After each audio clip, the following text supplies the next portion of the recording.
I'm here today with Stacie Rivera, the instructor for IMC 627 Healthcare Marketing. Hi, Stacie. Hi there. So to start off our conversation today, if you could just take a few minutes to share an overview of your career history and your background that prepared you to teach in the IMC program at West Virginia University. Well, I began my career as a public affairs specialist with the Department of Veterans Affairs at the VA Hospital in New Orleans. I was fortunate because I joined right after school, and I didn't know if I wanted to do an agency or a healthcare facility. I was really drawn to the area of healthcare marketing and communications. And at that time, I got to grow in my position and basically do everything that a healthcare marketer or someone who works at an agency would do for a healthcare client. I subsequently got a master's of public health because I wanted to understand sort of the underpinning work of healthcare communications. It was also significant at the time because I enjoyed doing stories and campaigns on research and healthcare outreach to different populations. So that helped not only build my knowledge and awareness, but also my credibility with physicians and other providers. I then went on to work for headquarters at the Department of Veterans Affairs, where I still do that work.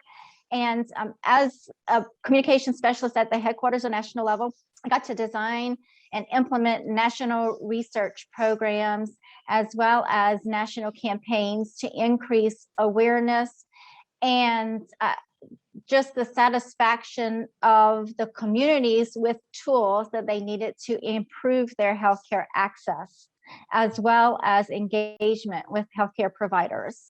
And so here I am now, and I'm honored to be an instructor with West Virginia University in the healthcare marketing sequence. And currently, I do still work at the headquarters level, and I support a program called Health Informatics, which is not as easy to promote as My Healthy Vet Sign Up or a program with Walgreens, for instance, but it's still important because it's sort of the framework behind how we implement healthcare records and all the tools and techniques that are essential today. Great. So Stacie, the IMC 627 healthcare marketing course is offered both as a requirement in the healthcare marketing area of emphasis, as well as the certificate program, and as an elective in the general IMC program. Why do you think students should consider a career or courses in marketing communications in the healthcare industry? Well, the healthcare industry, as I've already said, is evolving, and it gives an opportunity for students who are interested in health behavior, neuroscience, and how to apply sort of these big marketing ideas and actions to something that's not so easy to do, which is healthcare. It's also essential, I think, to have that expertise, even if it's just sort of the knowledge base, so that you can design, create, and implement campaigns that reach very targeted consumers. And it's not something that you can sell like any other kind of product. It's very difficult. And I think that if someone is interested in this, it really helps to broaden their knowledge on, again, how do people decide the way they decide, with it not being a product, but it being something that will improve their health. Now more than any time, I think, is an opportunity to go into healthcare marketing, because so much of our essential active living relies on good, solid healthcare. And it's also, this course, I think, gives people the theory behind the action, which I think that people don't think that they use that, but always having that knowledge behind it makes them a better healthcare marketer or communicator. Great. So what are the top 3 takeaways that you expect students to get from IMC 627 healthcare marketing? That segmentation matters, that you can't just globally communicate a campaign or a plan. You really need to do your homework to figure out how to best make an impact. That it's important to have that research base in terms of theories. It might seem like it will never be used, but it's also essential in how you develop a program, depending on what it is that you're promoting. It could be health advocacy, or it could be certain nonprofit organizations. So it's essential to have that. And then finally, I think it's a very practical course. We look at campaigns, that have worked, those that didn't.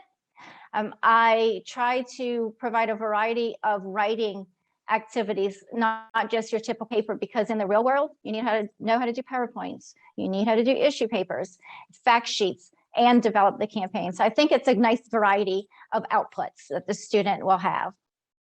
Well, great. Well, sort of segues well into my next question. So when students are planning for upcoming courses, they'll often ask about the workload intensity of a course.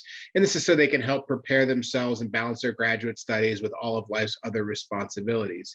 So on a scale of 1 to 5, with 1 being the least intense, 5 being the most intense, how would you rate IMC 627 healthcare marketing? And what made you give it that intensity rating?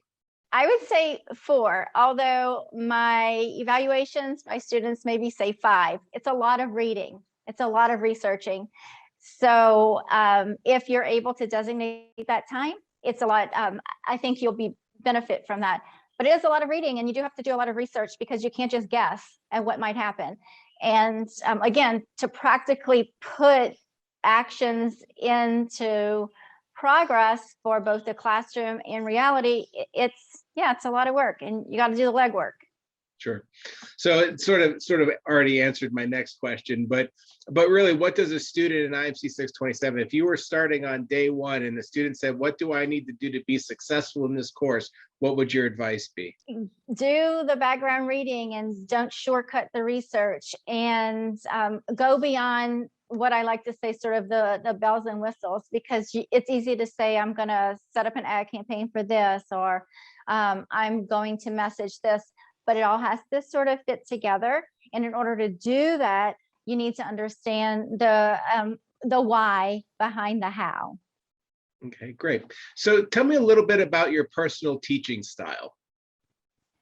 So I like to think that it's natural, and it's sort of, I'm not the instructor, you're the student, but it's more of a collaboration. I say this at the beginning of the course, that I'm going to learn from the student, and I hope the student will learn from me, but it's a collaboration, because this work is not sort of an individual work product. It involves a team, and you have to know how to engage others.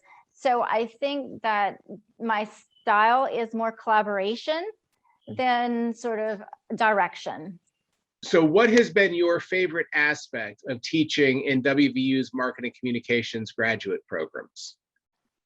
I think, again, it's going to go back to learning from other people. People come in to this course, in my experience, with such a variety of backgrounds and expertise. And I have learned a lot from the students. And I think it's just the variety of students, and people learn from each other depending on where they come from in the business. And it could be, I've had some people from WebMD or the Mayo Clinic, and it's just all of these great institutions coming together to improve our knowledge and awareness of the topic. Great. So last question, so sort of a general healthcare marketing question, but why is it important in this particular industry vertical to differentiate yourself? Again, it's not just like selling your regular old product. You really need to understand in healthcare marketing sort of policies behind it. That's something we don't speak about a lot, but there are policies that guide behavior, policies that guide the communications aspect. So I think it's more intricate, as well as you're dealing with people and their health, and that's very, very personal. So you must understand the individual, and like I said before, the behavior behind the action. Great. Well, thank you very much, Stacie. I really appreciate you providing your insight on IMC 627. Thank you.